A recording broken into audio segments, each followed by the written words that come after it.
Science study 247 YouTube channel पर आप सभी का बहुत बहुत स्वागत है। मित्रों, आज हम लोग साइटोलॉजी के पार्ट 3 में गोल्जी बॉडी यानी गोल्जी काय की चर्चा करेंगे। तो चलिए फ्रेंड्स, शुरू करते हैं। वीडियो के साथ अंत तक बने रहिए ताकि आपको पूरी जानकारी मिल सके। चलिए देखिए, गोल्जी बॉडी गोल्जी काय, हिंदी में गोल्जी काय कहते हैं। इसकी खोज कैमेलियो गोल्जी ने 1898 में की थी। अगर बॉडी में इसकी स्थिति देखें, लोकेशन देखें, तो ये नियर बाय न्यूक्लियस यानी न्यूक्लियस के पास होता है। इसके अन्य नाम की चर्चा करें तो इसका अन्य नाम लिपोकॉन्ड्रिया होता है। मित्रों याद रखिएगा, लिपोकॉन्ड्रिया इसका दूसरा नाम है। प्लांट सेल में इन्हें डिक्टियोसोम्स कहते हैं। मित्रों याद रखेंगे, प्लांट सेल में इन्हें जो है डिक्टियोसोम कहा जाता है। गोल्जी बॉडी के दो फेज होते हैं, कौन कौन से? अब देखिए, गोल्जी बॉडी इस तरह इस रूप में हमको दिखाई देता है। एक सेल है ये पूरा, और ये इसका न्यूक्लियस है, केंद्रक है। तो इस यहाँ पर ये जो है, ये क्या कहलाएंगे? ये जो है दिखाई दे रहे हैं, ये गोल्जी बॉडी है।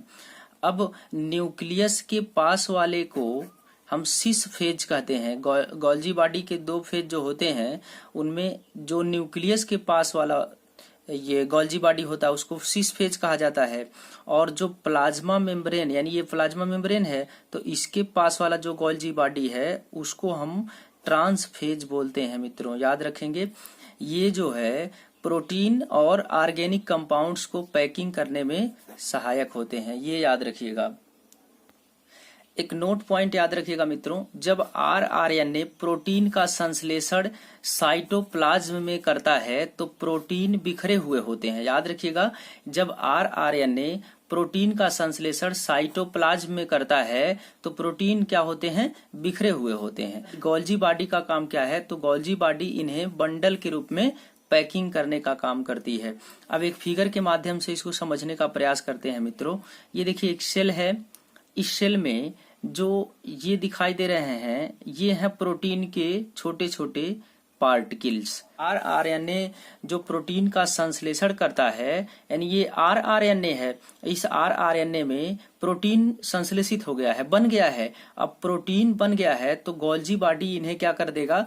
पैकेट के रूप में बना देगा। अब पैकेट के रूप में बनाने के बाद अब टीआरएनए का काम होगा। अब टीआरएनए इस पैकेट यानी प्रोटीन पैकेट को टारगेट पर पहुंचा देती है, और इस कारण गोल्जी बॉडी को पैकर्स भी कहा जाता है, यानी पैकेट बनाने वाला। तो यानी गोल्जी बॉडी को हम लोग पैकर्स भी कहते हैं, याद रखिएगा।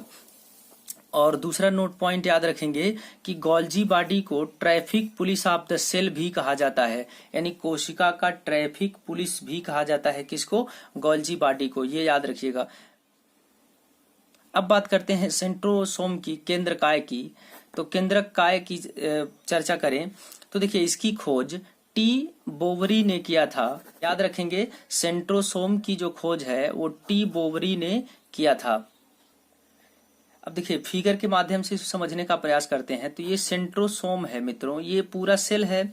अब इस सेल में ये न्यूक्लियस है, तो न्यूक्लियस में ये जो थ्रेड लाइक स्ट्रक्चर होती है, तो थ्रेड लाइक स्ट्रक्चर आगे चल करके ये सेंट्रोसोम बना लेती है। मित्रों ये जो है, ये सेंट्रोसोम का निर्माण हो गया है। और ये सेंट्रोसोम में जो ये आकृति नजर आ रही है, इसको बोलते हैं माइक्रोट्यूब्यूल्स, यानी बहुत पतली पतली नली बन जाती है। मित्रों और ये कैसे बनता है? तो याद रखेंगे कि ये जो स्ट्रक्चर हमें दिखाई दे रहा है, ये थ्रेड लाइक स्ट्रक्चर है, धागेनुमा संरचना है, जो आगे चल करके ये फॉर्म माइक्रोट्यूब्यूल्स का रूप ले लेती है, और इन्हीं को सामूहिक रूप से सेंट्रोसोम कहते हैं। तो आगे चल करके यही थ्रेड लाइक स्ट्रक्चर सेंट्रोसोम बनाने का काम करती हैं। अब देखिए मित्रों, माइक्रोट्यूब्यूल्स क्या है? तो ये साइटोस्केलेटन सिस्टम बनाती हैं, यानी सेल का ढांचा प्रदान करती हैं।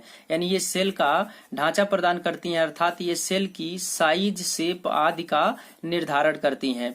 और यह प्लांट और एनिमल दोनों के सेल में पाई जाती हैं, ये भी याद रखिएगा माइक्रोट्यूब्यूल्स की बात। अब इसके बाद इंडोप्लाज्मिक रेटिकुलम ईआर की चर्चा करें तो ये प्रथम बार ऑब्जर्वेशन इसका किया था गार्नियर साहब ने, और गार्नियर ने इसका नाम एर्गेस्टोप्लाज्म रखा, परंतु प्रॉपर तरीके से इसका व्याख्या नहीं कर पाए, यानी प्रॉपर तरीके से इसे एक्सप्लेन नहीं कर पाए। तो उन्होंने क्या देखा था, अब देखिए फिगर के माध्यम से, ये पूरा सेल है, इसमें ये न्यूक्लियस है, तो न्यूक्लियस के बाहर ये मेम्ब्रेन का एक कॉम्प्लेक्स संरचना देखा उन्होंने, यानी गार्नियर ने मेम्ब्रेन की कॉम्प्लेक्स संरचना देखी, और बाद में पोर्टर साहब आए और इन्होंने इसको प्रॉपर एक्सप्लेन किया और इसे ईआर नाम दिया, इंडोप्लाज्मिक रेटिकुलम। और इसलिए हम खोजकर्ता के रूप में पोर्टर को जानते हैं, याद रखिएगा। तो ईआर की खोज किसने किया? पोर्टर ने किया था। अब बात करें, it is network of membranes that is situated between nucleus membrane and cell membrane, यानी कहने का मतलब है कि यह एक झिल्लियों का जाल है जो कि केंद्रक झिल्ली और कोशिका झिल्ली के बीच में होता है। मित्रों याद रखिएगा, यह झिल्लियों का एक जाल है जो केंद्रक झिल्ली और कोशिका झिल्ली के बीच में होता है। अब फिगर के माध्यम से देखिए, ये है ईआर, ये भी ईआर है, ये न्यूक्लियस है। और अब देखिए इसमें कहा गया है कि जो न्यूक्लियस मेम्ब्रेन है और सेल मेम्ब्रेन, इन्हीं दोनों के बीच में इंडोप्लाज्मिक रेटिकुलम यानी ईआर पाया जाता है, ये याद रखिएगा। अब बात करते हैं टाइप्स ऑफ ईआर, ईआर के प्रकार की। तो ये दो प्रकार के ईआर होते हैं, यानी इंडोप्लाज्मिक रेटिकुलम दो प्रकार के होते हैं, एक रफ ईआर यानी खुरदुरा ईआर और एक स्मूथ ईआर मतलब चिकना ईआर। जी, अब खुरदुरा को रफ इंडोप्लाज्मिक रेटिकुलम और चिकना ईआर को स्मूथ इंडोप्लाज्मिक रेटिकुलम कहा जाता है। अब याद रखेंगे, फिगर देखिए आपके सामने, ये सेल है। अब इस सेल में ये जो है, ये क्या है? न्यूक्लियस है। तो इसमें दो परत पाए जाते हैं। तो ये जो है, इसमें जो ये बाहर का ये पूरा स्ट्रक्चर है ईआर का, जहां पर कम मेम्ब्रेन है, सेल मेम्ब्रेन के पास कम मेम्ब्रेन वाली स्ट्रक्चर होती है और ये न्यूक्लियस से दूर होता है, और इसको हम लोग कहते हैं SER, स्मूथ इंडोप्लाज्मिक रेटिकुलम। लेकिन अधिक मेम्ब्रेन यहाँ पर जो नजदीक है न्यूक्लियस के नजदीक जो मेम्ब्रेन के पास है, न्यूक्लियस मेम्ब्रेन के पास जो इंडोप्लाज्मिक रेटिकुलम है, वो बहुत ज्यादा संख्या में होता है, अधिक मेम्ब्रेन वाली होती है, और इसको हम लोग बोलते हैं RER यानी रफ इंडोप्लाज्मिक रेटिकुलम। अब बारी बारी से इनका चर्चा हम लोग करते हैं। तो RER की चर्चा करें तो देखिए, यह केंद्रक झिल्ली के पास होती है, यह ज्यादा अस्थायी होती है। RER के पृष्ठ पर राइबोसोम्स उपस्थित होते हैं, याद रखिएगा, इम्पॉर्टेंट है। और यह प्रोटीन के निर्माण एवं प्रोटीन के संश्लेषण में सहायक होती है। अब देखिए SER, तो यह सेल मेम्ब्रेन के पास होती है और यह कम अस्थायी होती है, यानी स्मूथ इंडोप्लाज्मिक रेटिकुलम कम अस्थायी होती है। इसके पृष्ठ पर राइबोसोम्स अनुपस्थित होते हैं, मतलब इसमें राइबोसोम्स नहीं पाए जाते हैं। यह वसा का संश्लेषण करती है। मित्रों एक नोट पॉइंट याद रखेंगे, जो इंडोप्लाज्मिक रेटिकुलम है वो प्लांट और एनिमल सेल दोनों में होती है। अब बात करते हैं प्लास्टिड की, लवक। तो इसकी खोज हैकल ने किया था। मित्रों यह केवल प्लांट सेल में होता है, याद रखिएगा, यह केवल प्लांट सेल में होता है, यह एनिमल सेल में नहीं होता है। यह प्लांट को रंग देने वाला भाग होता है। अब बात करें अगर टाइप्स ऑफ प्लास्टिड की, यानी प्लास्टिड के प्रकार यानी लवक के प्रकार की, तो ये लवक 3 प्रकार के होते हैं। कौन कौन? पहला है क्लोरोप्लास्ट जिसको पर्णहरित बोलते हैं, ल्यूकोप्लास्ट जिसको श्वेत वर्णक बोलते हैं, और क्रोमोप्लास्ट जिसको पर्ण रहित बोलते हैं। याद रखिएगा मित्रों, ये पर्णहरित है और ये पर्ण रहित है।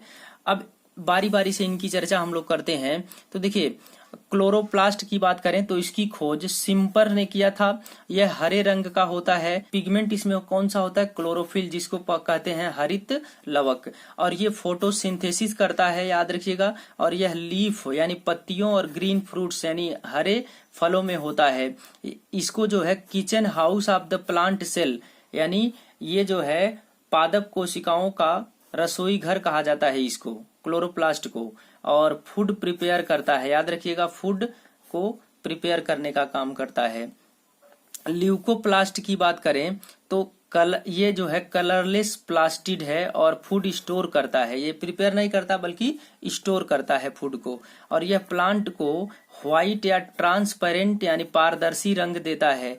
यह ज्यादातर रूट्स में तथा कुछ फ्लावर्स में भी होते हैं और ये प्लांट्स के उन हिस्सों में मिलता है जहां प्रॉपर सनलाइट नहीं पहुंचता, यानी जहां पर सूर्य की रोशनी नहीं पहुंचती है, प्लांट के उसी सेल में ये ल्यूकोप्लास्ट पाया जाता है। अब बात करें क्रोमोप्लास्ट की, तो क्रोमोप्लास्ट में देखिए तो यह ग्रीन, व्हाइट या ट्रांसपेरेंट को छोड़कर शेष सभी रंग देता है और इसे कलरफुल प्लास्टिड भी कहा जाता है मित्रों। और यह प्लांट के फ्रूट्स और फ्लावर वाले पार्ट में मिलते हैं। अब देखिए मित्रों, आपने सुना होगा टमाटर का रंग लाल होता है, तो किस पिगमेंट के कारण? तो लाइकोपीन के कारण टमाटर का रंग लाल होता है। सूरजमुखी की बात करें तो ये पीले रंग का होता है और किस पिगमेंट के कारण? जैंथोफिल के कारण, याद रखिएगा। और कैरेट मतलब गाजर, इसमें कैरोटीन पिगमेंट पाया जाता है। देखिए कच्चे आम की बात करें तो ये ग्रीन रंग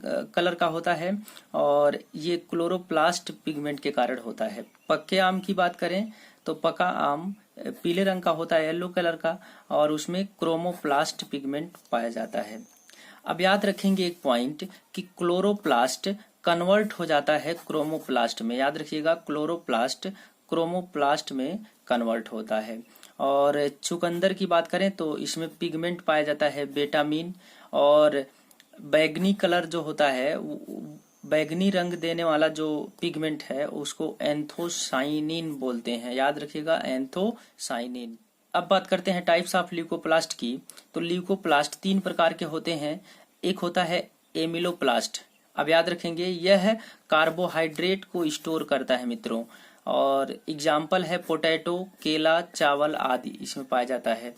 अब याद रखिएगा, दूसरा प्रकार है इलियोप्लास्ट। यह फैट को स्टोर करने का काम करता है। एग्जाम्पल है ग्राउंड नट मतलब मूंगफली और कोकोनट मतलब नारियल, इलियोप्लास्ट के एग्जाम्पल है। प्रोटीनोप्लास्ट, यह प्रोटीन को स्टोर करने का काम करता है।